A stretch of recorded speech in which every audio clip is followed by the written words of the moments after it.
Donald Trump 47ാമത് American പ്രസിഡന്റായി സത്യപ്രതിജ്ഞ ചെയ്ത് അധികാരമേറ്റെടുത്ത ഉടൻ അദ്ദേഹത്തിന്റെ തിരഞ്ഞെടുപ്പ് വാഗ്ദാനങ്ങൾ രാജ്യത്ത് നടപ്പിലാക്കി തുടങ്ങിയിരിക്കുകയാണ്. ഇതിന്റെ ആദ്യപടിയായി തെക്കൻ അതിർത്തി കടന്ന് രാജ്യത്തേക്ക് പ്രവേശിക്കാൻ ആഗ്രഹിക്കുന്ന കുടിയേറ്റക്കാരെ സഹായിക്കാൻ രൂപകൽപ്പന ചെയ്ത ജനപ്രിയ സർക്കാർ ആപ്പ് ട്രംപ് ഭരണകൂടം റദ്ദാക്കുകയും ചെയ്തു. മെക്സിക്കൻ കുടിയേറ്റക്കാരെ സഹായിക്കാനായി ബൈഡൻ തുടങ്ങിയതായിരുന്നു CBP-1 എന്ന ആപ്പ്.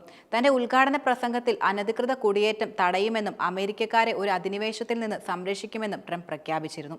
മെക്സിക്കോയുടെ തെക്കൻ അതിർത്തിയിൽ ദേശീയ അടിയന്തരാവസ്ഥ പ്രഖ്യാപിക്കുന്ന എക്സിക്യൂട്ടീവ് ഉത്തരവിൽ ഒപ്പുവെക്കുകയും ചെയ്തു. സത്യപ്രതിജ്ഞ ചെയ്തതിന് തൊട്ടു പിന്നാലെയായിരുന്നു American customs and border protection അപേക്ഷ നിർത്തലാക്കുന്നതായി ട്രംപ് പ്രഖ്യാപിച്ചിരുന്നത്.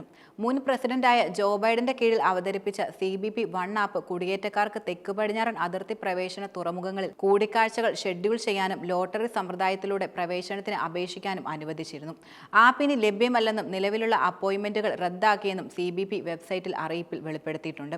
മെക്സിക്കോയിൽ നിന്നുള്ള 27,000 കുടിയേറ്റക്കാർ CBP-1 അപ്പോയിന്റ്മെന്റുകൾക്കായി കാത്തിരിക്കുന്നതായി റിപ്പോർട്ടുകൾ സൂചിപ്പിക്കുന്നുമുണ്ട്. തന്റെ തിരഞ്ഞെടുപ്പ് പ്രചരണ വേളയിൽ കൂട്ട നാടുകടത്തലുകൾ നടത്തുമെന്നും തന്റെ ആദ്യ ടൈമിൽ താൻ ആരംഭിച്ച മെക്സിക്കോയിൽ തുടരുക നയം പുനഃസ്ഥാപിക്കുമെന്നും ട്രംപ് പ്രതിജ്ഞയെടുത്തിരുന്നു.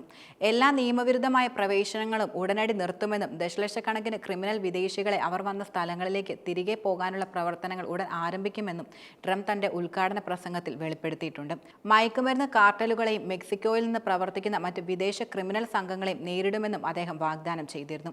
അതിർത്തി സുരക്ഷിതമാക്കുന്നതിനും അനധികൃത കുടിയേറ്റക്കാരെ നേരിടുന്നതിനും ബൈഡനും ഡെമോക്രാറ്റുകളും പരാജയപ്പെട്ടുവെന്ന ആരോപണം ട്രംപ് പലപ്പോഴും ഉയർത്തിയിട്ടുണ്ട്.